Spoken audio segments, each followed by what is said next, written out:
Tobias on the hill, Tobias on the hill. Can like be consistently. Ooh. Spicy. I know, when I went down your hill, I was like, this will be the death of me. I'm in Studio City. Everything's flat. I'm going to make it alive. Because there's that moment. There is. There's a moment, no matter who you are, what you are, there's that one moment where you're like, wait a second. Yeah. Am I going to die?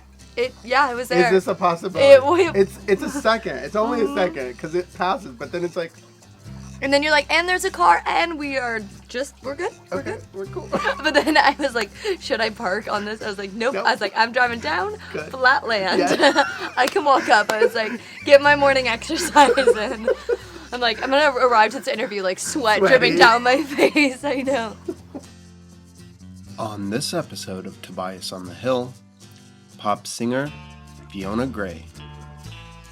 I like to say like my biggest, who inspires me the most is I love I love David Bowie and I love Blondie. And art, like as far as the performance, like I think Madonna is God. Mm-hmm. Modern artists, like I draw a lot from like Yeah Yeah Yeahs or No Doubt.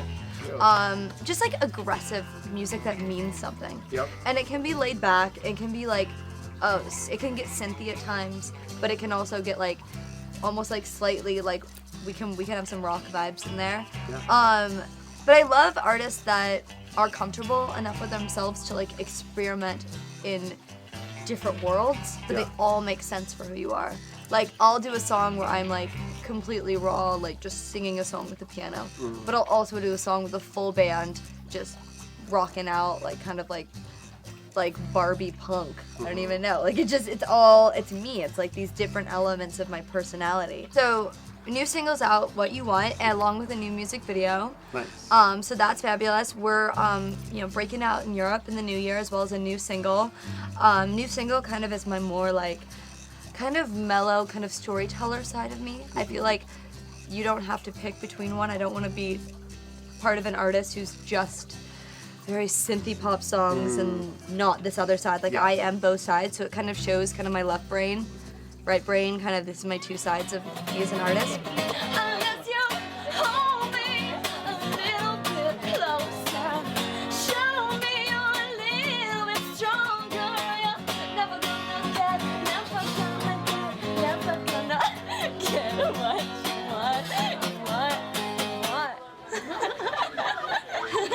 What You Want, we're pushing it in Europe in the new year, which I'm excited because I told myself, I was like, I've been to Europe when I was like a really young kid. I was like, I will not go to Europe until I'm performing there. So that was like my goal. Yes. I also said I wouldn't date until I was signed to a label. I broke that really early. I was like, no boys until my career is Focus on the Virgin Queen. The Virgin Queen, yes. Just I saved myself for the music. Yeah. Yeah, it was short-lived. Short-lived. Like, and the next day I was like, the next day. Hey, I'm fine, we'll go out to dinner. It was just, but Europe until I was performing. So we're shooting for February right now. I think fans in London and Europe are gonna really take to it. Yeah. And then New Year, also a new single, and then following it with a new EP. So lots of exciting stuff on the horizon. There's this weird negative connotation connected to pop music, and I think it's absurd because pop music means that you're singing along and that you love it, and it can be loved by a bigger audience than just a niche crowd. So I like saying, oh yeah, I'm a pop artist, and then you can hear my music, you can see me live and be like, okay, there's so many other layers to it. So yeah, I like to have fun. I like to be like, I like there to be a sense of fantasy, but it be relatable. Like I'm singing about songs that you can connect to, that we've all gone through. I live with my roommate, and he's a musician as well. He's also plays in my band, and he does a project of his own. And I asked him, I was like, why music? Yeah. And I was thinking about my answer. I was like, and it sounds slightly cliche, but like I couldn't function without it. Like I wouldn't.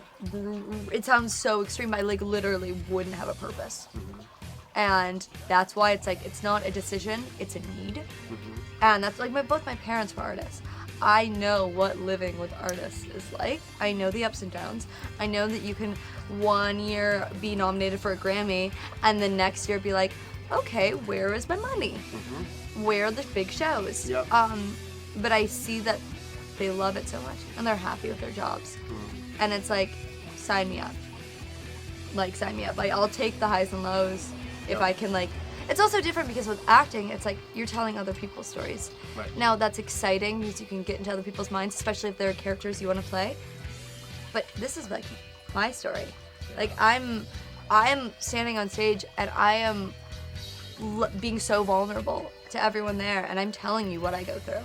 And that's why I think writing my own songs is so important, because every single song I wrote stems from something that has gone on in my life, and I can share that with you, and you can listen to it and then connect something that that's gone on in your life. And for me, that's why music is sometimes, it is just so much more fulfilling. And it's bringing in all those, like, I was doing musical theater so much, and my shows are so rooted in my love of musical theater. They're theatrical. So theatrical. Yeah. And as I grow in success and I grow in finances, I can't wait to make my shows even more theatrical. I mean, that's why I love, like, the Madonnas. Yeah, and, like, the rock those goddesses. are They're theatrical. They're theatrical. Yeah. And Tina, yes, it's like the big outfits and the big hair, and it's like, but it's that sense of reality, and like we can be vulnerable with this music, and then we can also have fun, and I can be in sequins and like maybe a wig or like I don't even know. I was just like, who do I want to? Like I literally before I played my show, I was like, who do I want to be tonight? I was like, it's always Fiona. Like it always is genuinely me. But I was like, I want to be like dark lip, slick back hair, like a little cat, like a little like a little It's like the I was watching like Addicted to Love, and I was like, okay, cool. Give me a suit jacket, give me a slick back hair, give me a pop lip, and let's play a show. If you enjoyed this interview, leave a comment or press the like button.